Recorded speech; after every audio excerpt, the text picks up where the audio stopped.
There we see Mass very, very slow at the start-finish line, trying to get to the bottom of the racetrack. Sterling Marlin, and we see the smoke out of the back of the car.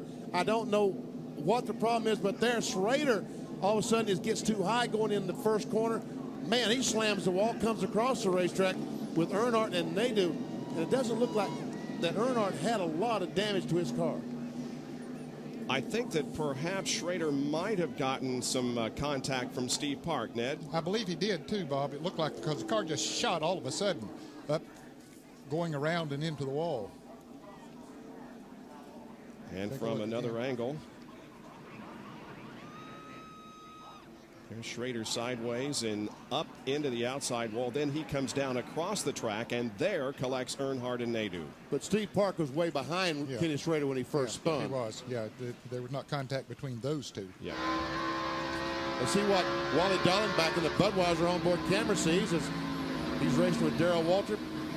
Man, he goes in the corner and goes through the smoke, and luckily nothing happened. Bodine's car got very high as he came off of turn 4 and scraped the wall, and behind him there's Buddy Arrington hitting the wall. Dale Earnhardt, of course, right behind Arrington. He got into it. A lot of cars coming down through there. Neil Bonnet down on the inside. The second time today that Neil Bonnet has been involved in one of these straightaway skirmishes. Well, Buddy Arrington took the hardest shot as he hit the inside wall nearly head on. He's been taken to the care center. Here's a report from Dick Berggren. Well, Bob, they just brought him in here. Here's the replay. That's Jeff Burton, and the wreck has started. The wreck has started. There we see Burton gets in the back of Jerry Nadeau. He goes up and smacks the wall. And I guess that's where he did the damage to the right front. Yep, I would say so. He didn't hit anything after that, so I'm sure when his right front wheel hit that wall, here we'll see it again. This is from our Pennzoil copter cam. There is a wreck that's going to happen right in front of these guys.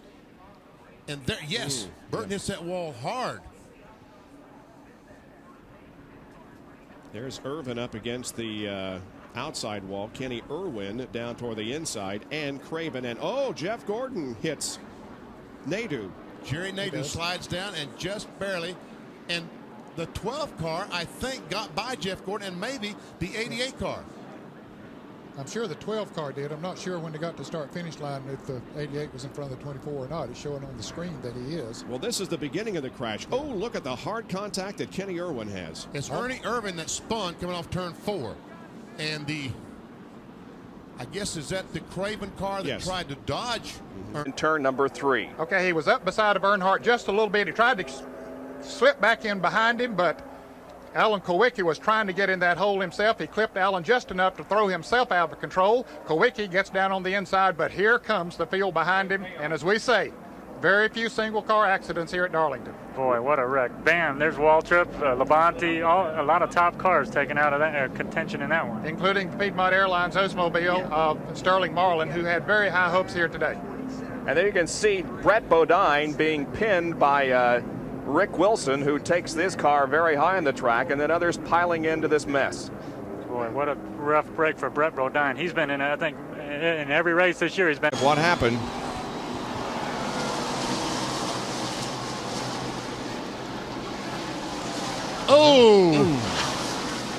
Ned, I believe that right front tire that he slid going in turn 3 let go as he came off turn 2. And watch out how quickly it veers to the right. Yes, it just shot right up into the wall. But look at Dale Jarrett, the points leader, is right in the middle of things, and I believe he got through unscathed, but some great driving there by him and the drivers behind him. He might have made a little bit of contact with Bill Elliott and maybe a little bit of sign contact with the 40 car. John Kernan, how about it? Well, I can see it back here from Dale Jarrett's pit. There's considerably more damage than that. Here's a replay. Okay, Greg Sachs moves down to the inside. You can see the smoke. He knew he had trouble right then. He moved down to the inside of the racetrack and slid back up in front of Ken Schrader. Then we see other cars coming. There's, I believe, Ricky Rudd's car going. I believe Ricky got through there. I think that's Kyle Petty that stopped in. I don't know who that is on the inside. I think Kyle Petty was also involved in the accident. Okay, the number 8 car, Bobby Hillin Jr., was involved, as was Rick Wilson in car number 42 and Kyle Petty. Another angle replay of the crash. Here comes the hitting, And watch the yellow car of Rudd slams on the brakes and slides all the way through. There's Hillen. No, that's Dick Trickle. Yeah.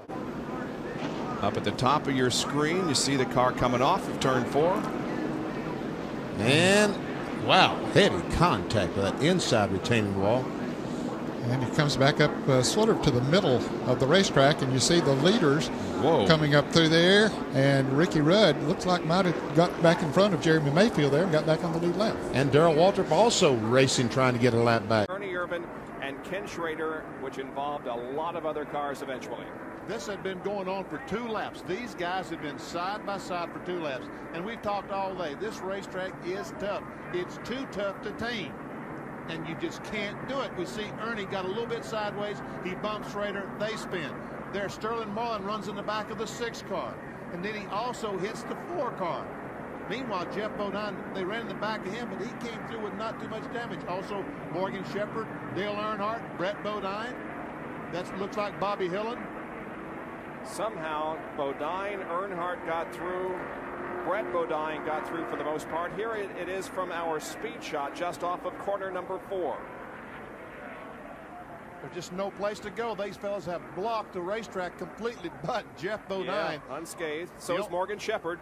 The guy that took the real hard knock, it appeared, was Sterling Marlin, the 94 car. Well, Ernie gets tagged pretty good there by Ricky Rudd and gets tagged. He's on the inside of Ward Burton, and they make contact as they come off the corner. And he's going to lose control, go down and smack that inside wall. Hard, yes.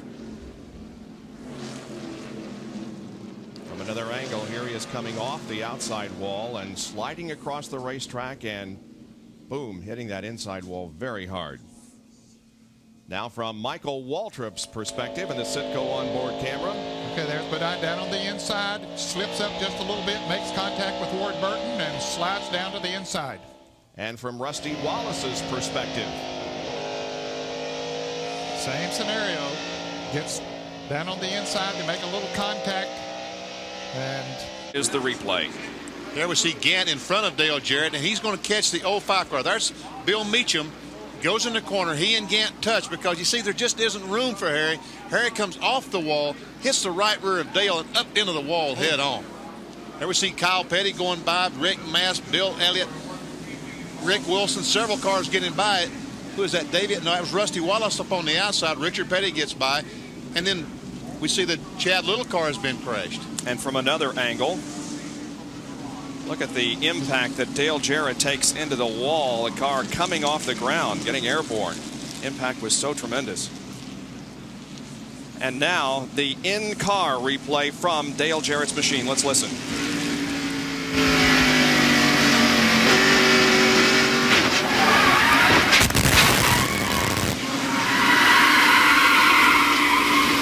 well, the lights went out in a hurry, didn't they? On the very right side. And the 97 car of Chad Lewis trying to go to the inside. Sachs comes down, and there's a little bit of contact there from Chad Lilly. Goes down and bam, hard in that inside wall. So those roof flaps come up when he got to going backwards. And he keeps it down. If that car had slid back up in the groove, it could have been trouble. Right there you see the contact that'll be made and just spins Greg Sachs around, nothing he could do.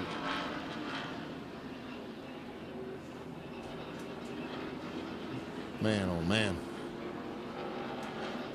Yet another angle. And look, I mean, that could have easily been a 10-car crash. Yes, it could. There were a lot of cars behind them there, but he spun down to the inside, out of the way. If he had touched the car and turned it the other way in front of that traffic, ooh, I hate to think. Yeah, it would have been big. Well, now, we are at the halfway point. But they save it. Here comes Roy Allen. Had a notion to come down there, but well, yeah, he does. He comes on down there. Here they are 3 abreast going into that turn. That doesn't work. So they get together, and around they go. The track closes up, nowhere to go. And 4, 5, 6, 7. Lots of race cars got involved. And Darrell Waltrip got turned and hit the wall at a really, really bad angle. Let's watch the in-car camera.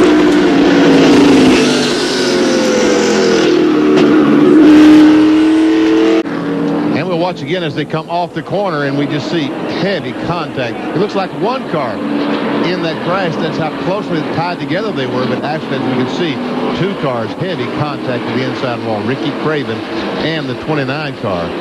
He slid across the entire track at the outside wall and then came to rest in the middle of the track. All right, let's ride along with Craven and listen.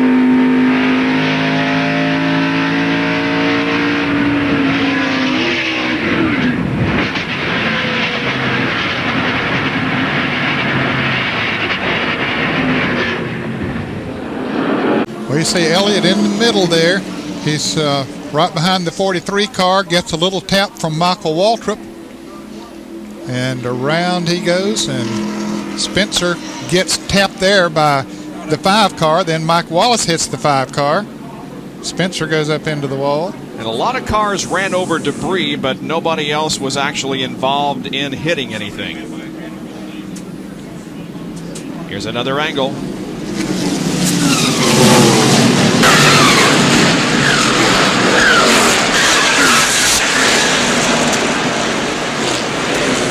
Danny, they were running awfully close together going into that turn. Is that the 30? Here we see the 40 car, Robbie Gordon getting alongside 31. They come off the corner. And Robbie Gordon comes up, just touches the 31 car and turns him directly into the fence. Ned, watch. Yeah, he's going to hit it head on. Look at it. Wow. Man, man. And so both Childress cars. Is that the 47 car? Yeah, I believe it is. Billy Standridge. Billy Standridge. He's going to touch Rick Mast. Touched him just a little bit, sent him around right in front of Bobby Labonte. Bobby tried to get slowed down, tried to spin sideways into him, and you watch those cars go down across the track. Labonte gets hit hard by, was that Jeff Lodive? That was Dick Trickle that hit Labonte really hard. And Rick Mast went down and caught the inside wall hard. Yeah, almost head on, and then the car spun around and hit on the side. So Mast took a really hard shot, as did Bobby Labonte. We'll try once more to look this way. There we see Mast going around up into the inside wall. And there comes Trickle. Boom, right in the side of Labonte's car. Jeff Burton also spins, but I don't think he ran into anyone. The Rebestas car, I don't believe hit anything. Here it is in progress. And the 78 car there. No, he got out in front of it. That's the 3rd car that I saw. Yep. So Gary Bradbury. Lance Hooper in his 5th NASCAR Winston Cup start. And his afternoon comes to an abrupt end off corner number 2. And we see Mast is spinning back up in the corner as he comes back across the racetrack. And Lance Hooper says, hey, well, it's closed on the bottom. Well, but when he got there, they absolutely met head on. And then Hooper into the inside wall. Amy Spencer move on the inside of, was that Jeff Musgrave? Burton, I believe. Jeff Burton, yeah, okay. And then Dale Jarrett and Lake Speed moved down to try to go around them, and they made contact. And so, is that Michael Waltrip going through there? He went right through the middle, just like a field goal. That was close. 3 points for Michael because he went right through the middle. No, Bob, this really is vintage Darlington. Yeah, This is like Darlington has always been. I was going to say, we haven't seen this kind of crashing, though, for several years. Well, here's another replay, isn't it? Coming off the corner, and we see Dale Jarrett and Lake Speed together. And watch Michael Waltrip as they're spinning. Zap right through the middle. just opened right up for it. And Bobby Hamilton. Yep. Bobby Hamilton also did a good job of evasive driving there to. It happened as they came off the 2nd corner. It's already happened. But Andretti comes down and smacks the wall hard on the inside. A lot of damage to the Kmart Little Caesars car. And Bodine stops, I think, before he makes too much contact with the wall. Is a replay. Ward Burton and Kinzer get together. Kinzer turns back across the racetrack, and Ward Burton hits Rudd and turns him directly into the wall. And we see the 18 car spinning now. He hasn't hit anything so far. I don't know how much damage that Labonte will have. He goes down to hit the wall then. He comes off the Tell exactly what happened. We see Ernie Irvin gets the car completely sideways, goes around. I didn't even know Ernie was in the wreck. I didn't either. And Ernie comes back, and I don't think he's going to hit anything. And meanwhile, Nemechek spins the Burger King car. And without a doubt, Ward Burton did sustain, though. You'll see the yellow car come in there. It looks like Mark might have got in the back of the 30 car and turned Michael sideways. I don't know. I don't know if... Take another look from another angle. I believe that Mark got in the back of the 30 car. Maybe the 30 car of Michael Waltrip didn't get off to quite as good a start as Mark thought he would or something. And we'll take another look from the blimp. Yeah, overhead may give us a better perspective here. Now, we couldn't see the contact and what happened, but there is Waltrip sideways, and both Rusty and Mark collected and into the front stretch wall. And, you know, that's the restart. They're probably running 80 or 90 miles an hour when that happened, and we can see the damage to these cars. It's amazing.